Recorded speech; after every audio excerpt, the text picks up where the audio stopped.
Muy buenos días, amigos, en este jueves 26 de octubre, ya en el 98º capítulo o episodio de Espejo Constitucional. Sean todos bienvenidos. Primero que todo, vamos a saludar al Instituto República, quien hace posible llegar hasta ustedes con este programa.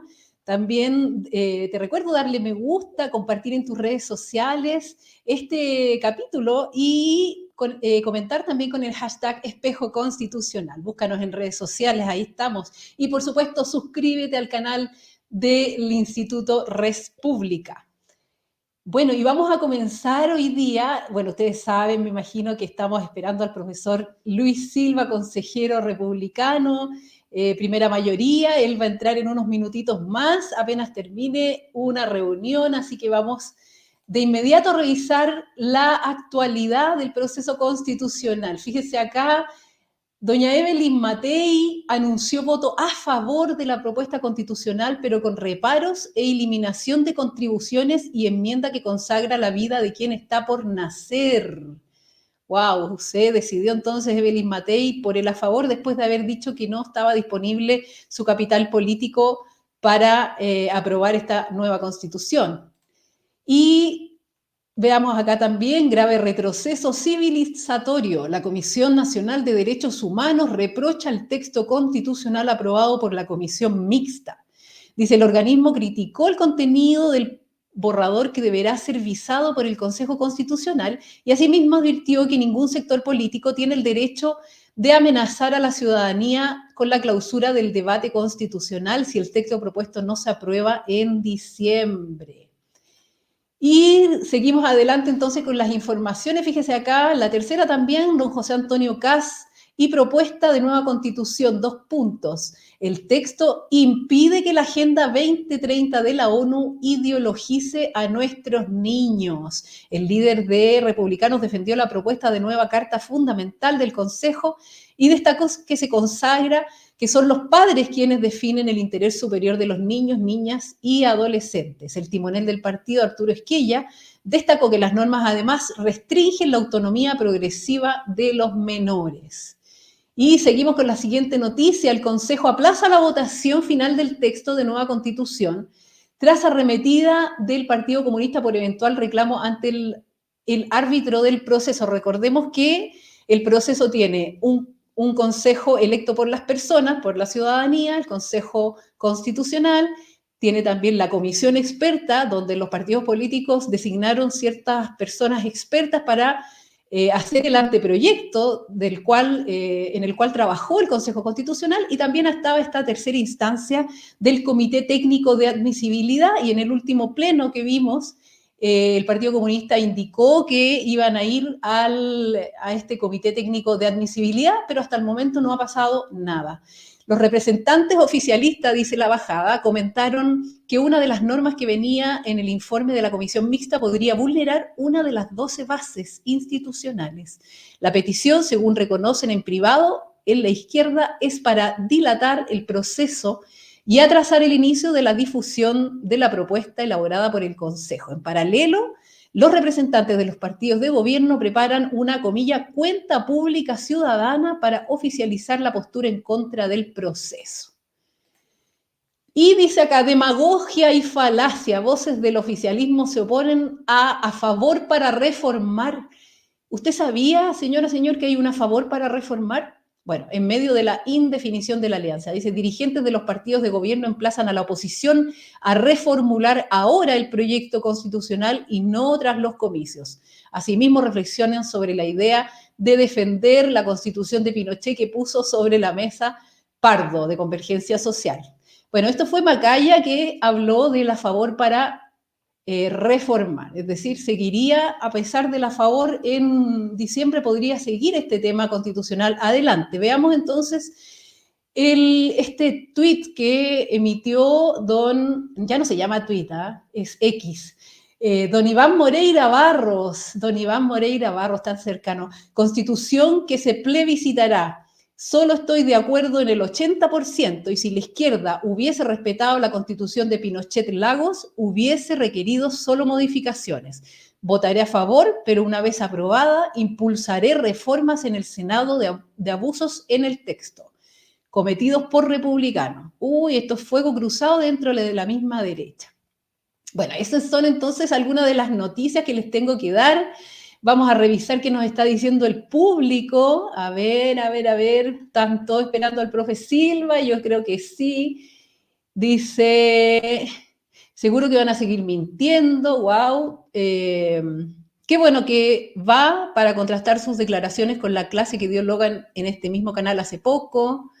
Después dice que explique, por favor, por qué dicen que aprobando se cierra el proceso y en la nueva constitución engendro dice que el presidente con el Consejo pueden comenzar a escribir, con el Congreso, perdón, pueden comenzar a escribir nuevamente otra. Bueno, buenos días, nos dice don Ariel Molina. Tarin, sería mucho pedir hacerle las consultas de lo explicado por el abogado Logan. Claro que le vamos a preguntar, por supuesto. Rafael Loyola, por favor, que Silva dé buenas razones para aprobar. No basta decir que los comunistas hacen lo contrario, no es una gran razón. Que defienda los artículos, por favor, dice don Rafael Loyola. Y Ariel de nuevo, ese no es motivo, Rafael. Bueno, ahí ya empieza la discusión entre las mismas personas que están acá esperando. Buenos días, Tari, me dice Cristian Infante. Buenos días, Cristian. Bueno, les quería mostrar un video a raíz justamente de este fuego cruzado dentro de la derecha. Les voy a mostrar un video de doña Teresa Marinovich, donde explica justamente si se puede o no se pueden hacer reformas a la Constitución una vez aprobada. Observemos entonces este video. Atención. A través del Congreso. No puede.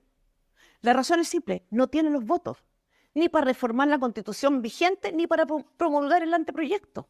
De hecho, cualquier reforma a la Constitución actual, cualquier acuerdo a favor de un nuevo proceso o la aprobación en el Congreso del anteproyecto de los expertos requiere de un quórum de 4/7. Eso significa que se necesita el acuerdo de 88 diputados para lograrlo.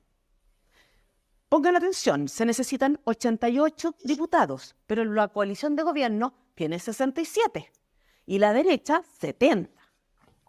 Aparte de los 67 diputados oficialistas, la izquierda podría salir a buscar votos. Ok, imaginemos eso.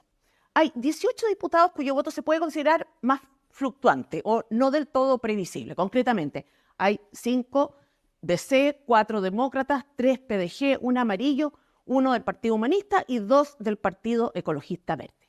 Si la izquierda radical consiguiera los votos de todos esos diputados, cuestión que sigue siendo muy difícil, tampoco alcanzaría el quórum que necesita. Muy difícil persuadir a esos 18 diputados, como decíamos, porque ellos tendrían que estar dispuestos a cargar con la impopularidad de volver a empezar algo que la gente no quiere y arriesgar su propia reelección. Además, 12 de esos 18 diputados son de centro y es bien impensable que se prestaran para desafiar los resultados de una elección reciente. Pero insisto, aunque la izquierda alineara a esos 18, lo que ya es altamente improbable, oiga bien, no tendría los votos. En fin, ¿saben ustedes, por tanto, de quién depende? Bueno, ahí teníamos entonces el video de Teresa Marinovich y les cuento que ya tenemos a nuestro invitado estrella. Como les había dicho antes, él es abogado, doctor en Derecho, académico y actual consejero constitucional republicano. Fue el más votado en la elección del día 7 de mayo, más conocido como el profe Silva. Con ustedes, don Luis Silva Irarrázaval. Buenos días, profe, ¿cómo está? Muy bien, ¿y tú, Tarin? Muy buenos días. Bien, súper bien esperándolos acá. Todo el mundo está ya atento a que entrara el profesor Silva a esta entrevista. Yo le agradezco infinitamente que haya accedido a ella. No, encantado, sí, nos conocemos hace rato. Y todo lo que sea ahora informar sobre lo que se ha hecho de cara al 17 de diciembre es una oportunidad que no se puede dejar de pasar, no se puede dejar pasar, así que gracias a ti por la oportunidad. No, feliz, por favor, profesora. Lo hemos tenido varias veces a lo largo de como casi año y medio ya que lleva Espejo Constitucional, ya van 98 capítulos de nuestro programa, así que encantada de recibirlo nuevamente. Y bueno, mucho se ha hablado, profe, de la Constitución habilitante, y quisiéramos saber si la Constitución que se redactó en el Consejo Constitucional es habilitante para la agenda de la izquierda. Hay muchas personas que dicen que sí lo sería. Mira, ese concepto de habilitante es tremendamente equívoco porque hace pensar que hay constituciones no habilitantes. Es decir, cuando hablamos de constitución habilitante y pensamos que hay constituciones no habilitantes, en realidad se comete un error. Si al final esta idea de la habilitación constitucional se metió desde la izquierda como una excusa para atajar las cosas que la derecha en el Consejo Constitucional podía poner en el texto, ¿no? Y en el fondo la supuesta habilitación constitucional sería algo así como, mire, no pongan tantas cosas en el texto de la Constitución para dejarle espacio al legislador.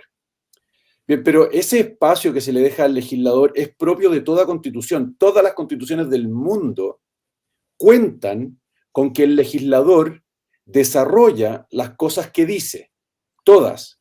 No hay ni una constitución que resuelva todas las posibles situaciones. Necesita del legislador. Y de hecho, la constitución actual, las constituciones que han precedido a la actual y la constitución que se va a plebiscitar el 17 de diciembre, son textos que constantemente están remitiendo a la ley una serie de cosas, ¿no? Es decir, por ejemplo, qué sé yo, la ley, estoy parafraseando porque no estoy leyendo el texto literal, pero dice, la ley determinará las formas y casos en que, o se creará, la ley creará un órgano autónomo, independiente, que tendrá como finalidad, etcétera, ¿no? Por lo tanto, todas las constituciones son habilitantes, por definición. No hay constituciones no habilitantes.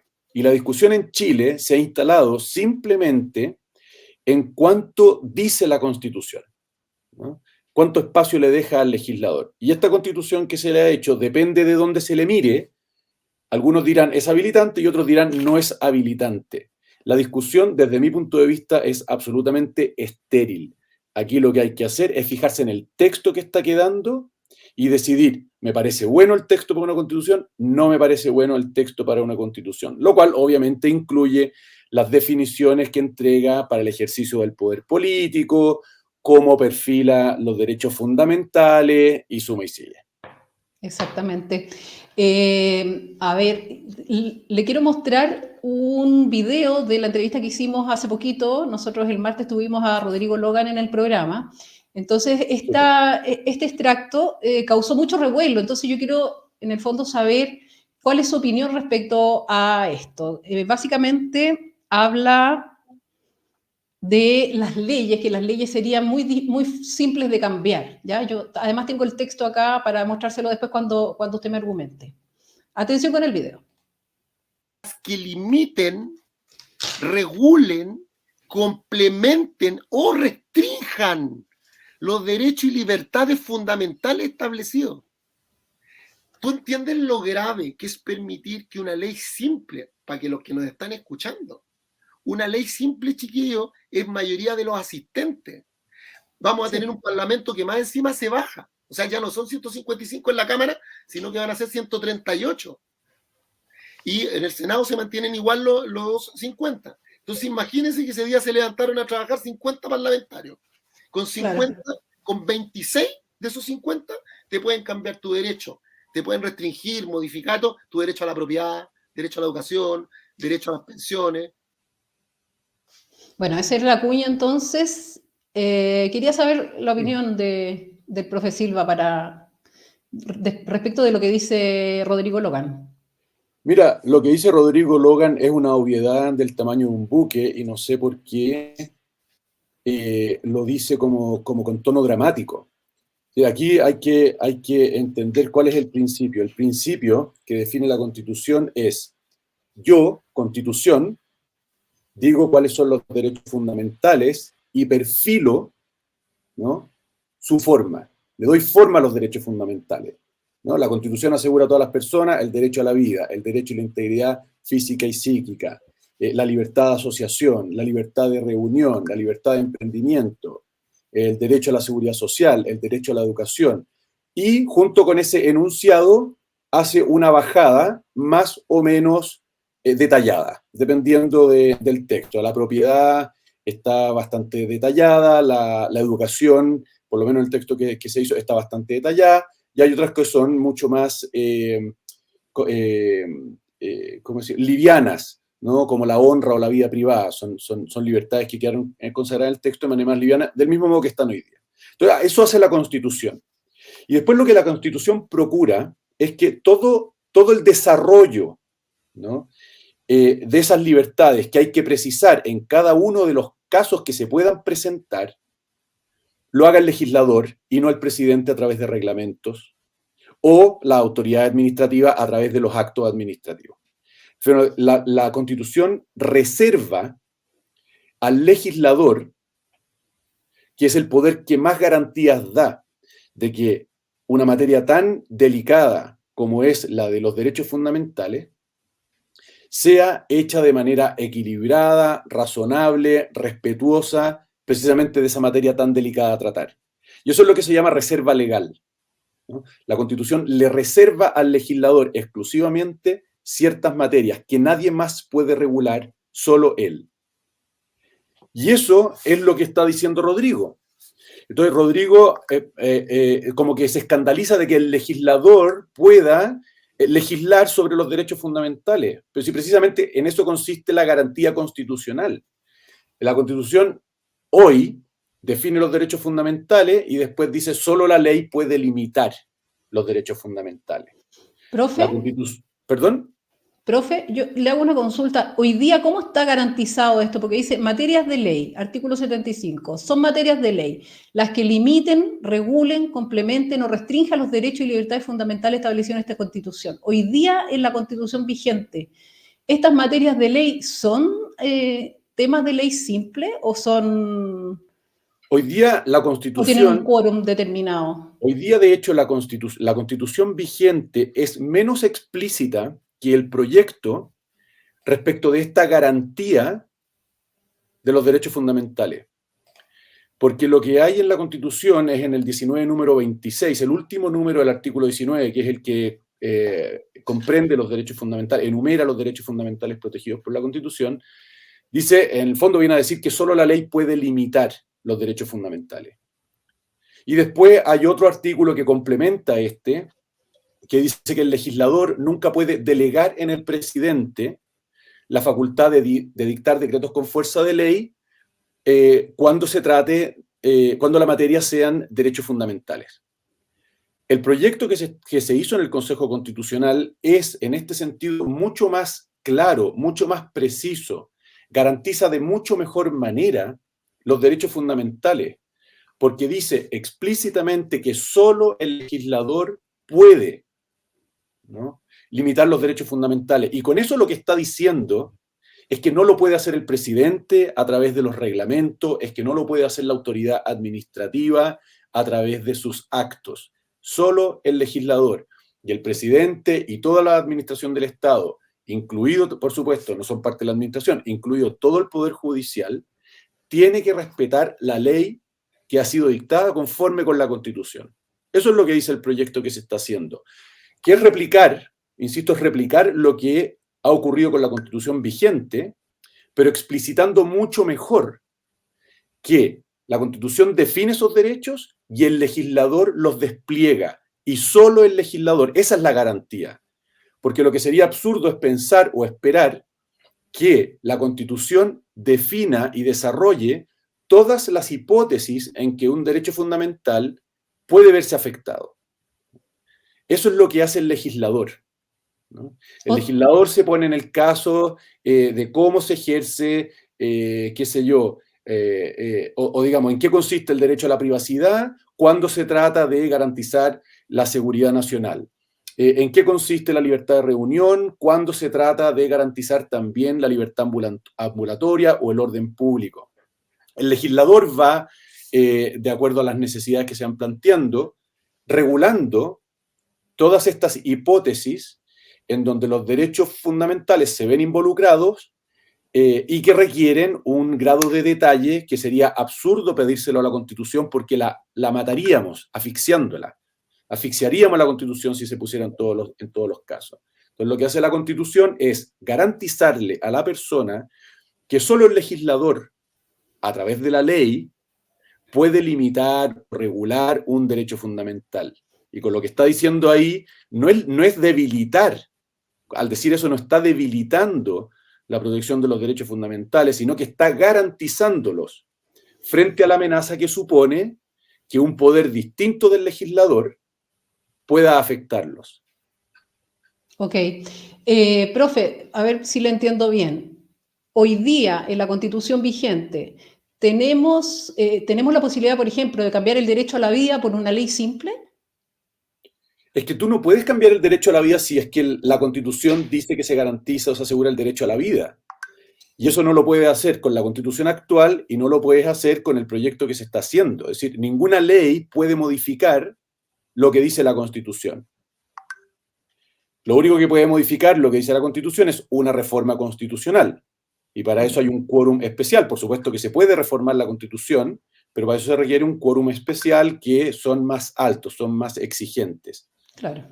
Y con la Constitución actual es exactamente lo mismo. Es decir, si la Constitución dice que se asegura la vida a todas las personas, no puede venir una ley y decirme que no se le asegura la vida a todas las personas. Si la Constitución dice que se asegura el derecho a vivir en un medio ambiente libre de contaminación, no puede venir una ley y decirme que no se puede vivir en un medio ambiente libre de contaminación, ¿no? Porque la Constitución está por encima de la ley y la ley en nuestro ordenamiento solo tiene validez si es conforme, coherente, armónica con la Constitución, ¿no?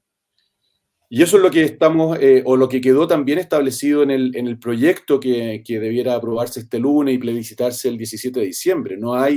En esta Constitución no hay respecto de la Constitución vigente, perdón, en el proyecto no hay respecto de la Constitución vigente ninguna novedad, ninguna innovación en este punto, salvo el explicitar, el hacer muy claro esta garantía, o hacer muy clara esta garantía para las personas de que sus derechos fundamentales solo pueden ser objeto de ley. Solo el legislador puede meterle mano a los derechos fundamentales, cosa que ha sido siempre así, e insisto, eso es una garantía. Pero eso no significa que el legislador pueda desconocer lo que dice la Constitución. Si la Constitución precisamente es un límite a lo que puede hacer el legislador. Y el límite consiste en, mire usted, tiene la facultad de limitar, como dice estoy leyendo el proyecto, ¿no es cierto? Limitar o restringir los derechos fundamentales. Es que ese artículo que tú estás mostrando, Tari, Sí. no corresponde a la versión aprobada en el Pleno. La versión aprobada en el Pleno dice que solo son materias de ley. ¿En qué artículo? ¿En qué artículo para buscarlo, por favor? 75 letra R. Pero dice, limiten o restrinjan derechos fundamentales. Eso de complementen o regulen no quedó finalmente. Y precisamente no quedó porque se trataba de reforzar esta idea, ¿no? de que la limitación o las restricciones de los derechos fundamentales solo pueden ser objetos de ley, ¿no? Solo el Acá lo legislador puede... Materias ¿Perdón? de ley. En materias de ley, eso, ¿Sí? artículo 75, lo voy a compartir. ¿Sí?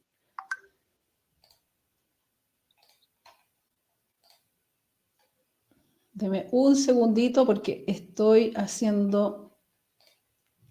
Acá está. Compartir. Entonces, materia de ley, artículo 75, son materias de ley las que son objetos de codificación. Ojo que Tarín, perdón que te interrumpa, pero Sí, claro. el solo es importante. Solo son materias de ley es importante.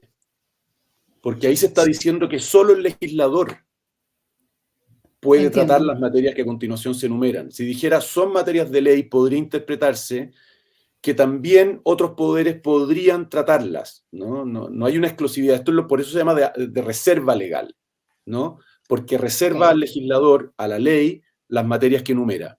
Y en la letra R está el que estábamos comentando. Claro, es como el que le complicaba. Las que limiten, regulen, eso ya lo habíamos mostrado. Claro, yo había Sí, pero sacado esa no es la versión final. La versión final dice, las que limiten o restrinjan los derechos y libertades fundamentales establecidos en esta Constitución. Esa versión que tú tienes no es la última. Bien. Va a tener que actualizar Sí, la sí, versión. creo que lo descargué ayer. Yo Estaba te la viendo. puedo mandar, de hecho. No, sí, sí, la descargué ayer desde el proceso constitucional, tiene razón, esta es un poco más antigua. Sí. Pasando entonces a otro tema, profe, también se habla de los pueblos originarios, ¿cierto? Acá está. La Constitución reconoce a los pueblos indígenas como parte de la nación chilena, que es una e indivisible. El Estado respetará y promoverá sus derechos individuales y colectivos garantizados por esta Constitución, las leyes y los tratados internacionales ratificados por Chile que se encuentren vigentes. Y la base dice que la Constitución reconoce a los pueblos indígenas como parte de la nación chilena, que es una e indivisible. El Estado respetará y promoverá sus derechos y cultura. ¿No fue ir un poco más allá de hablar de derechos colectivos? O sea, la base no exige que hayan derechos colectivos, que el Estado respetará y promoverá sus derechos individuales y colectivos garantizados por esta Constitución. ¿Por qué? No fue ir más allá, porque hoy día hay tratados internacionales que están vigentes en Chile que reconocen estos derechos de los pueblos, y en ese sentido son derechos colectivos, porque no hay derechos individuales de los pueblos. ¿No es cierto? El pueblo es un sujeto plural, y por lo tanto no cabe predicar de un pueblo un derecho individual. Los derechos individuales se predican de las personas, los derechos colectivos se predican de los grupos, de los colectivos, ¿no? De las comunidades, etc. Y en ese sentido es simplemente lo que se hace al hablar de derechos colectivos, es simplemente constitucionalizar una disposición o un concepto que ya estaba vigente en Chile, ¿no? Que es el de los derechos colectivos de los pueblos originarios. Hubo una discusión de si dejar derechos colectivos o no, porque al hablar de derechos de los pueblos originarios o predicar derechos de los pueblos, por definición remite a un derecho colectivo, ¿no? Pero obviamente fue una opción política y podría no haber estado, no habría cambiado nada. Porque considerando lo que pasa en el sur, ¿no? En la macrozona sur, donde está todo el terrorismo, el narcotráfico, etcétera, constitucionalizar los derechos colectivos, o sea, el respeto y promoción a los derechos colectivos de los pueblos originarios no es como respaldar la acción de estas personas que están haciendo todos estos desmanes en el sur, ¿no le parece a usted? No, de hecho yo diría que casi al revés puede servir como un argumento para objetar, ¿no? Precisamente esas actuaciones que no pueden enmarcarse en el derecho, ¿no? Obviamente que cuando hablamos de derechos colectivos, hablamos de derechos reconocidos por el derecho, y no hay ningún derecho reconocido a los pueblos originarios para ejercer el terrorismo o la violencia o utilizar la agresión, ¿no es cierto?, como manera de satisfacer lo que sean las deudas que puedan haber para con ello. Al contrario, ¿no es cierto? Por lo demás, el mismo artículo, que es el quinto, no el sexto que tú mostraste, porque cambió la numeración, el artículo quinto, que decía artículo sexto, el que tú mostraste, quedó Sí, como sí. el artículo quinto finalmente. Ese. Claro. Pero el texto es el mismo, ¿no? Sí, el contenido es el mismo. Claro. Ahí dice muy claramente, ¿no es cierto?, que se trata de los derechos que esta Constitución, las leyes o los tratados internacionales establecen. Es decir, aquí no hay un cheque en blanco para que cada uno se imagine en qué consisten los derechos colectivos de los pueblos originarios, los pueblos indígenas, y y actúe en consecuencia. No hay eso, no hay nada de eso en este texto. Al revés, lo que está diciendo es, mire, aquí los únicos derechos que pueden invocarse colectivamente por un pueblo indígena son aquellos que están en la Constitución, que de hecho la Constitución no enumera ninguno en específico, las leyes, que ya han sido, ya han pasado por el legislador o que pudieran pasar por el legislador, cosa que siempre ha estado abierta. Hay que decir que el legislador nunca ha tenido una prohibición para consagrar o reconocer derechos colectivos, derechos de los pueblos originarios, que es una categoría jurídica que ya tiene bastante historia, ¿no? Y por último, los tratados internacionales ratificados por Chile, que también entran al ordenamiento jurídico a través de todo un proceso institucionalizado en la Constitución, y que también se institucionaliza, y de hecho con mayor detalle, en el proyecto que se está haciendo. Es decir, todos los caminos por los cuales puede invocarse un derecho colectivo son caminos en donde la soberanía nacional está garantizada, porque es el soberano el que se da, el soberano nacional, en este caso el pueblo de Chile, el que se da una constitución, y por lo tanto definirá cuáles son esos derechos, si es que lo hay. Insisto, en el texto no se precisa ninguno. Será el legislador, ¿no?, elegido, o sea, a través del Congreso y todo el proceso de formación de la ley, elegido por la gente. Y por último, los tratados internacionales, con la intervención del Ejecutivo y del Congreso en su tramitación para su incorporación. Por lo tanto, aquí no hay ninguna ventana por la que pueda colarse un derecho colectivo al margen de la voluntad soberana, ¿no? Y eso está mucho mejor, y digamos, el texto de la Constitución que se va a plebiscitar, desde mi punto de vista, ofrece muchas más garantías que el texto actual. Porque el artículo que que acabamos de leer, ¿no es cierto, Tarín? Tiene que complementarse con el artículo, déjame recordar, para no equivocarme, es el de los tratados internacionales, el artículo tercero. El artículo tercero tiene que complementarse con ese, que es el artículo que define la Constitución como la norma suprema y la obligación de que la interpretación de los tratados sea siempre conforme con la Constitución, ¿no? Ese artículo 3 es muy importante para entender los alcances del artículo 5, ¿no?, que reconoce los pueblos indígenas y sus derechos, porque garantiza que ningún derecho de ningún pueblo indígena va a ingresar o va a ser reconocido o va a adquirir carta de ciudadanía en Chile al margen de lo que dispone la Constitución, a través siempre, ¿no es cierto?, del proceso dispuesto por la Constitución, que al que habría que aludir también, que es todo el proceso para incorporar tratados internacionales al ordenamiento vigente, ¿no? Por lo tanto, las garantías que ofrece el texto que se hizo en el Consejo Constitucional para impedir que se cuelen en nuestro ordenamiento a través de distintas formas derechos colectivos, es mucho más robusta. Es mucho más robusta en la Constitución que se hizo en el Consejo Constitucional que lo que ofrece la Constitución actual. Hay que recordar que esta Constitución, la que tenemos hoy día, se hizo en los años 70, cuando la amenaza de aplicar,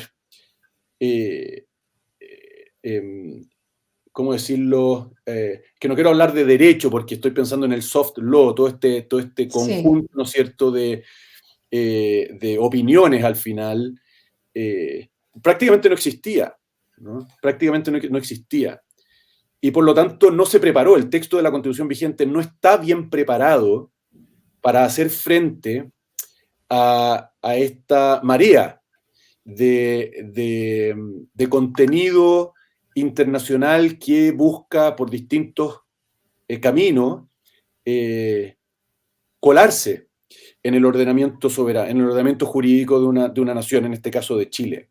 La Constitución que se va a plebiscitar, la Constitución que hicimos, el proyecto que hicimos en el Consejo Constitucional, se hizo con clara conciencia de este fenómeno y se pusieron todas las garantías que se estimaron prudentes poner para que todo lo que ingrese desde fuera al ordenamiento chileno esté validado por mecanismos que garanticen la soberanía, el ejercicio de la soberanía.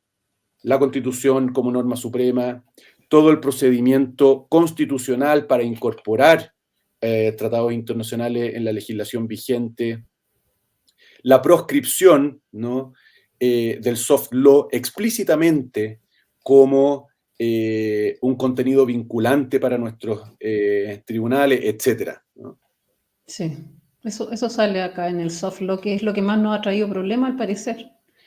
Es muy problemático porque hoy día tenemos sentencias que aplican opiniones, ¿no?, de órganos internacionales que no tienen ninguna vinculatoriedad, no son vinculantes para el Estado, lo aplican como si fueran vinculantes. Y aunque habrían argumentos para señalar que eso está mal, la Constitución es tan exigua, ¿no?, dice tan poco respecto de esto, que es mucho más difícil. ¿Perdón? ¿La vigente se refiere? La vigente dice muy poco. La vigente en el artículo 5 no dice prácticamente nada sobre los límites al soft law. Y, claro. Sí, que el que está exactamente, sí, lo hemos leído varias veces en el programa. No. Pero tú comparas el artículo 5 con el artículo 3 del proyecto y te vas a dar cuenta de que el texto del proyecto es mucho más explícito, se hace cargo del fenómeno actual, no como la Constitución vigente que, como te digo, cuando se redactó, estaban lejos los constituyentes de poder imaginar la situación en la que nos encontramos hoy día respecto del derecho internacional y todo este anillo, ¿no es cierto?, de asteroides que giran en torno a los tratados internacionales y que se conocen como soft law.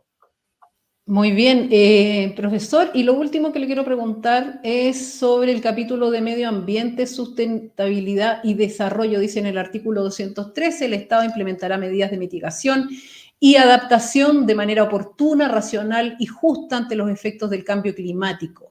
Asimismo, promoverá la cooperación internacional para la consecución de estos objetivos. Esta parte de la cooperación internacional llama harta suspicacia. Y lo segundo es que el artículo 210 dice el Estado promoverá la educación ambiental de conformidad con la ley, es decir, se mete también en el ámbito educacional.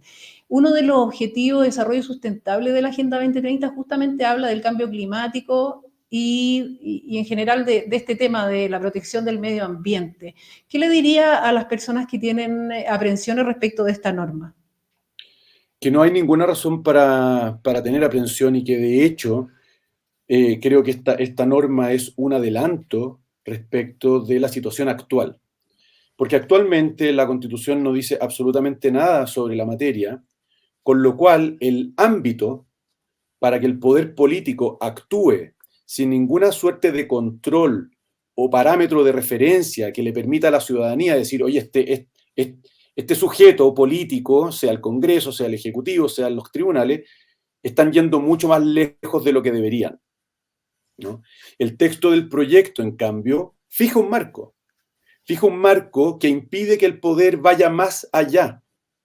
Y eso es valioso en una época en que, con excusa del cambio climático, los poderes fácticos o institucionalizados, nacionales o internacionales, tratan de empujar una agenda muchas veces al margen de la voluntad soberana.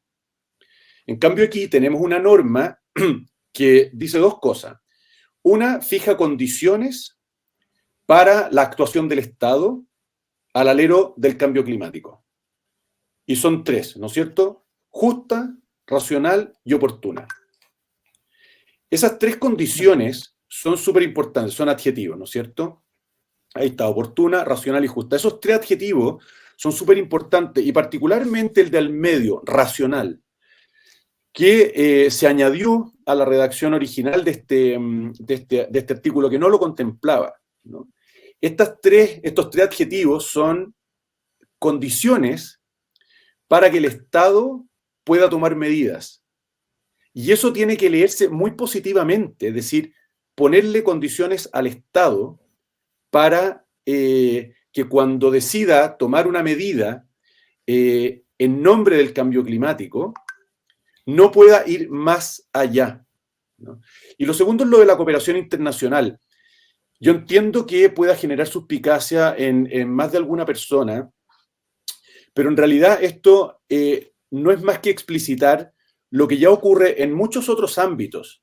De hecho, si uno examina el capítulo de Fuerza Armada, yo estaba buscando el capítulo, o sea, el artículo, a ver si lo encontraba. Claro, aquí está.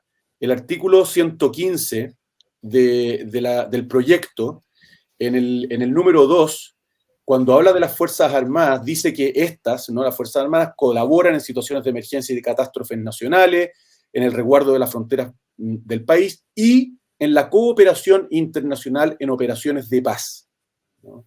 O sea, esto de la cooperación internacional no es una expresión que pueda, o sea, no es una expresión de suyo sospechosa.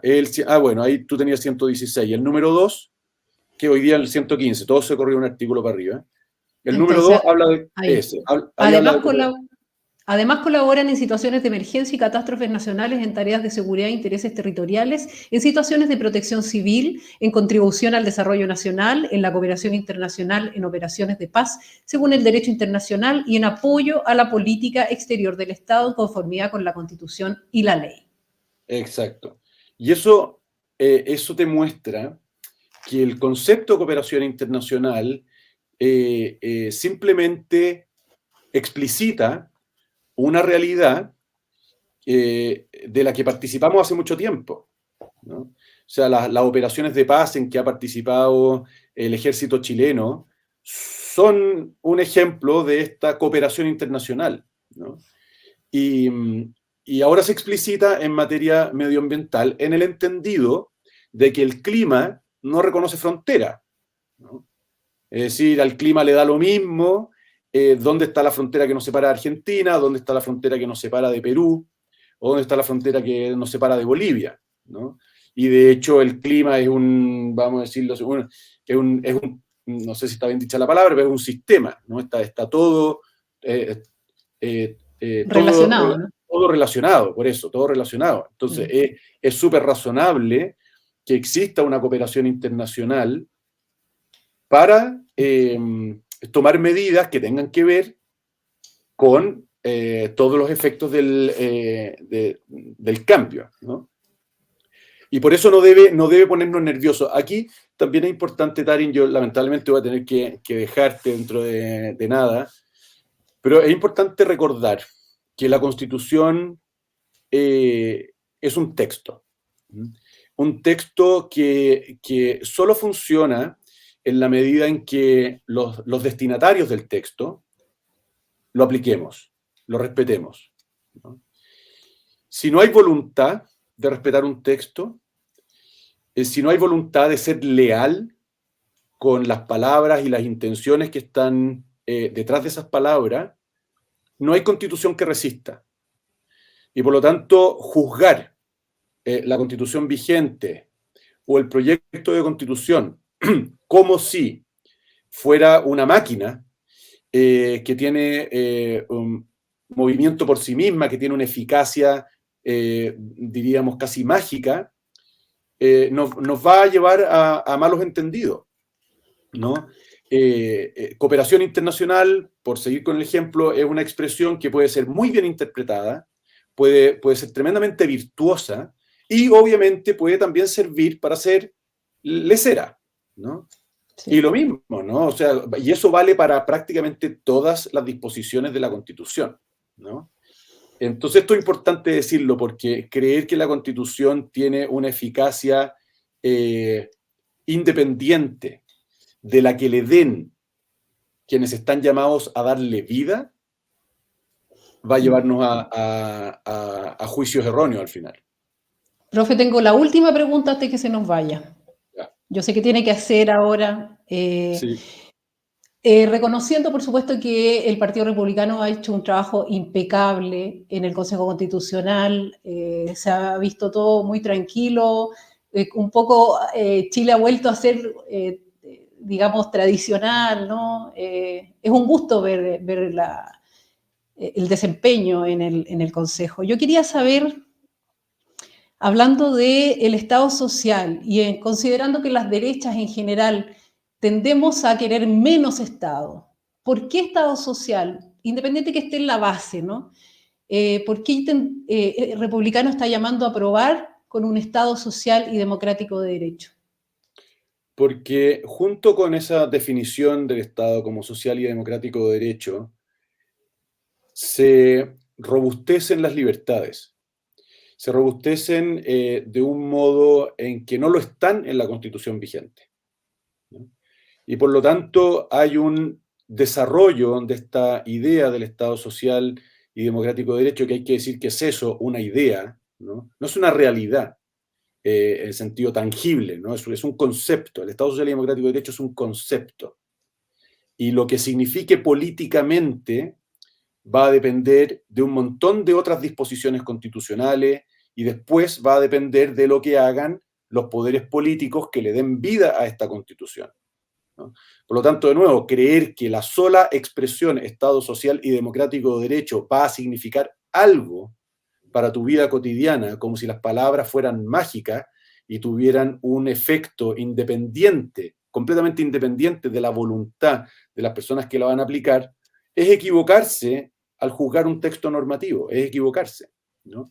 Y entonces, para entender qué es lo que puede llegar a significar el Estado social y democrático de derecho consagrado en el proyecto, hay que mirar las otras disposiciones, hay que mirar cómo quedó el derecho a la salud, hay que mirar cómo quedó el derecho a la educación, hay que mirar cómo quedó el derecho a la seguridad social, hay que mirar cómo quedó el derecho al trabajo decente, hay que mirar cómo quedó el derecho a la libertad sindical, hay que mirar y así suma y sigue, ¿no? Y de acuerdo, pero ¿no es cuando, ingenuo pensar que va a haber menos Estado con eso? ¿Vamos a terminar siendo un Estado social demócrata? yo creo que lo que es ingenuo es pensar que porque la Constitución dice que esto es un Estado, que Chile es un Estado social y democrático de derecho, va a haber automáticamente más Estado. Creo que es ingenuo para un lado y para el otro, porque al final lo que signifique ese concepto va a depender de lo que los llamados a darle vida hagan. Y si usted elige presidentes o legisladores que quieren más Estado, no importa si la Constitución lo dice o no lo dice, vamos a tener más Estado. Si usted elige un presidente, si usted elige autoridades que no quieren más Estado, aunque la Constitución hable de Estado social y democrático y derecho, vamos a tener menos Estado, porque ese concepto es elástico, ¿no? Y complementado con otras normas de la Constitución y con lo que dicen las leyes, ¿no? Permite un margen muy amplio de más o menos Estado. Por lo tanto, aquí lo importante, lo que en verdad es relevante, es preguntarse quiénes le van a dar vida a esta Constitución. ¿Quiénes son los jueces que van a interpretar estas palabras? ¿Quiénes son los legisladores que van a interpretar estas palabras? ¿Quién es el presidente que va a interpretar estas palabras? Eso es lo que en verdad importa. Ok. Bueno, profesor Silva, lo dejamos libre para que vaya a sus actividades. Le quiero agradecer, pero profundamente, haber aceptado nuestra invitación para conversar de ciertos temas que tienen a la audiencia complicados o un poco... bueno, sí, complicado, inquieto, eso, sí. Se me iba la palabra. Así que muchas gracias, profe, por participar hoy día. De nada, ha sido un placer, Tarín, y ya nos veremos en una próxima vez. Sí, de todas maneras, ahí lo vamos a estar invitando, especialmente yo creo antes de la última, de la elección. Recordarles que es voto obligatorio. Muchas gracias, profe, que tenga un lindo día. Igualmente, Tarín. Chao, que esté bien. Chao, gracias. Adiós. Chao. Bueno, ahí teníamos al profesor Silva contestando nuestras preguntas. Hay mucho movimiento en el chat, todo el mundo está opinando, por supuesto. Recordemos que los plebiscitos, como él mismo nos dijo en algún programa anterior, el mismo profe Silva nos decía que los plebiscitos dividen a la población, ¿cierto? Porque es una opción binaria, por lo tanto, la gente se polariza. Entonces, bueno, eso lo estamos viendo en el chat de este programa. A ver, Emilio Dockendorf dice, no responde lo que le preguntan, se va por el lado, desconociendo las leyes de quórum calificado. Darle rango constitucional no es lo mismo.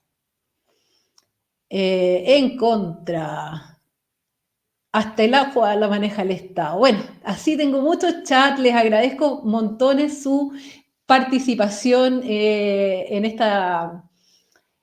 este capítulo. Por favor, compártelo en tus redes sociales, puedes sacar extractos del programa, por supuesto, y etiquétanos con el hashtag Espejo Constitucional para que podamos ver tu trabajo, los extractos que subiste, etc.